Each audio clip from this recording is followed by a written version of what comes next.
उमेश चंद्र मिश्र के पुत्र शशि प्रभा तथा रमनकांत मिश्र के पुत्र सृजन सेतु ने 205 अंक लाकर मिथिला का नाम रोशन कर दिया। वहीं सृजन ने गणित में 79 अंक एवं भौतिकी में 63 अंक व रसायन में 63 लाया है। वहीं सृजन ने डीएवी सारा मोहनपुर से 2014 में 10 CGPA 10th में और रोज पब्लिक स्कूल में 2016 में 89% लाकर 12वीं में भी लाया हुआ था। प्रदेश के मुख्यमंत्री योगी आदित्यनाथ के 15 जून को दरभंगा में आयोजित कार्यक्रम को सफल बनाने को लेकर नगर भाजपा की बैठक इंद्र भवन में रविवार को हुई। वही नगर अध्यक्ष प्रमोद शरण साह की अध्यक्षता में हुई। बैठक को संबोधित करते हुए नगर विधायक संजय सरावगी ने कहा कि योगी आदित्यनाथ की जनसभा के बाद बिहार के महागठबंधन सरकार की उल्टी गिनती हो जाएगा। साथ ही साथ ये भी कहा इस सरकार के अराजकता, भ्रष्टाचार एवं निर्दोषों पर अत्याचार का बोलबाला है। मौके पर कई लोग अखिल भारतीय विद्यार्थी परिषद की छात्रा इकाई के तत्वावधान में नैन्सी हत्याकांड के विरोध में रविवार को कैंडल मार्च निकाला गया, जो एमआरए महिला महाविद्यालय से शुरू होकर विश्वविद्यालय परिसर स्थित अम्बेडकर की मूर्ति के निकट जाकर सभा में तब्दील हो गया। वही छात्रों का कहना था कि जिस बेरहमी से नैन्सी झा की हत्या की गई वह बेहद दुखद एवं दुर्भाग्यपूर्ण है और राज्य सरकार को इस घटना की सीबीआई जांच कराकर दोषियों को फांसी की सजा देनी चाहिए। मौके पर अखिल भारतीय विद्यार्थी परिषद की कई कार्यकर्ता उपस्थित थे। इस उमस भरी गर्मी में इन दिनों लाइट की पोजीशन बद से बदतर हो गई है। जहां जाड़े में लाइट 23 घंटे रहती है तो गर्मी आते ही लाइट आंख मिचोली खेलना शुरू कर देती है। वहीं कुटुंब बाजार के नीम चौक के पास अचानक ट्रांसफार्मर उड़ जाने से लोगों को काफी परेशानी इस उमस भरी गर्मी में झेलनी पड़ी है। वहीं दूसरी ओर लोगों ने बताया कि अक्सर ऐसा ही होता है, ट्रांसफार्मर उड़ने के बाद लोगों को 3 से 5 घंटे बिना लाइट के ही रहना पड़ता है। जहां एक तो रोजा का महीना है और इसके धूप में लाइट नहीं रहने से काफी परेशानी उठानी पड़ती है। गौरतलब इस पर कोई निदान होना चाहिए। जहां रमजान शुरू होते ही खजूर एवं रक्षा की बिक्री बढ़ गई थी, वहीं इन दिनों बाजार थोड़ा ठंडा पड़ गया है। साथ ही साथ बिक्री में भी गिरावट आई है। वहीं दूसरी तरफ लालबाग के रक्षा विक्रेता ने बताया कि गर्मी की वजह से लोग बाजार ज्यादा नहीं निकलते और खरीदारी भी नहीं कर रहे हैं, जिसका सीधा असर खरीदारी पे पड़ रहा है। 15 जून को उत्तर प्रदेश के मुख्यमंत्री योगी आदित्यनाथ का आगमन होने जा रहा है। इसको लेकर तैयारियां जोर शोर से चल रही है। वहीं कार्यकर्ताओं में भी काफी उत्साह देखा जा रहा है, जहां काफी बड़ा पंडाल का निर्माण किया जा रहा है। साथ ही साथ सुरक्षा की भी पुख्ता इंतजाम की जाएगी, जिसे लेकर मीटिंग का दौर भी भारतीय जनता पार्टी द्वारा शुरू हो गई है।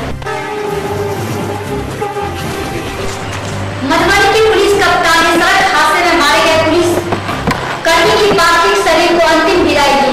आपको बता दें कि क्राइम मीटिंग से लौट रहे लालमानिया थाना के पुलिस को एक जेसीबी ने जोरदार टक्कर मार दिया था, जिसकी वजह से 6 पुलिसकर्मी समेत एक पुलिस की घटना पर ही मौत हो गई।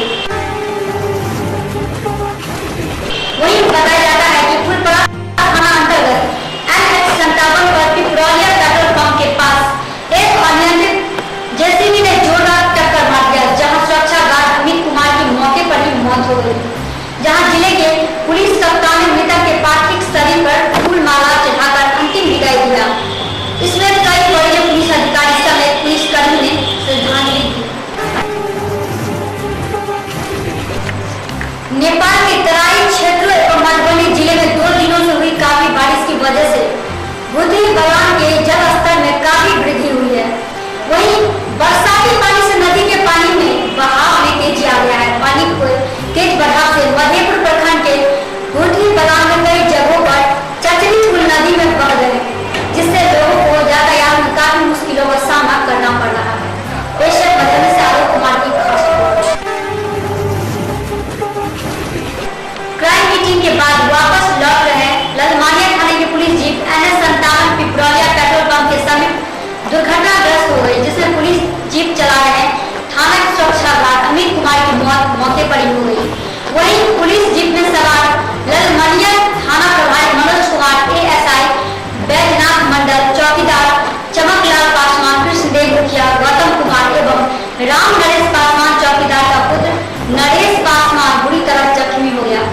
झंझारपुर थाना पुलिस को जानकारी पहुंचते ही सभी जख्मियों को अनुमंडल अस्पताल में भर्ती कराया गया, जहां चिकित्सक सोनी कुमारी ने सभी की नाजुक स्थिति देखते हुए प्राथमिक इलाज के बाद रेफर कर दिया।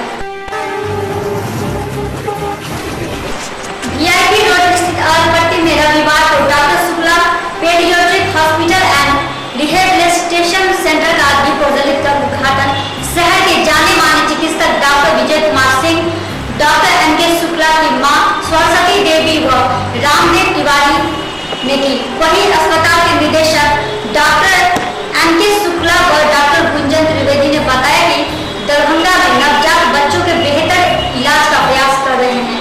इसी कड़ी में इस अस्पताल का शुभारंभ किया गया। मौके पर कई चिकित्सक उपस्थित थे।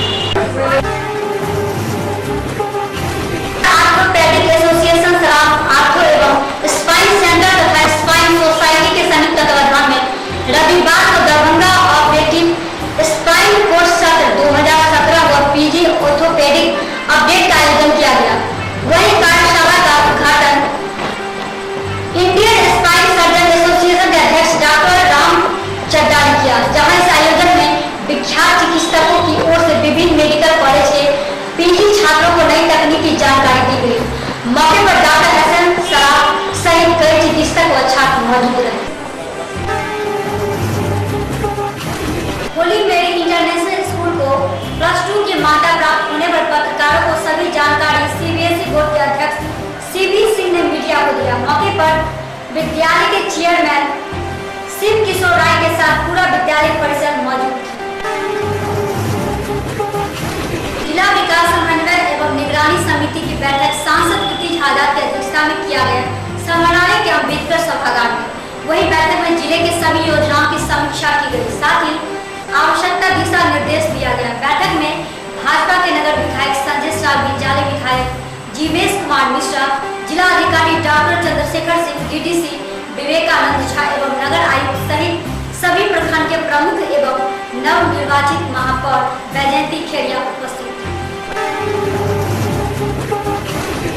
शहर में चल रहे बस स्टैंड एवं जाम की समस्या को लेकर 1 दिवसीय धरना कर्पूरी चौक पर जिला अध्यक्ष गगन कुमार झा के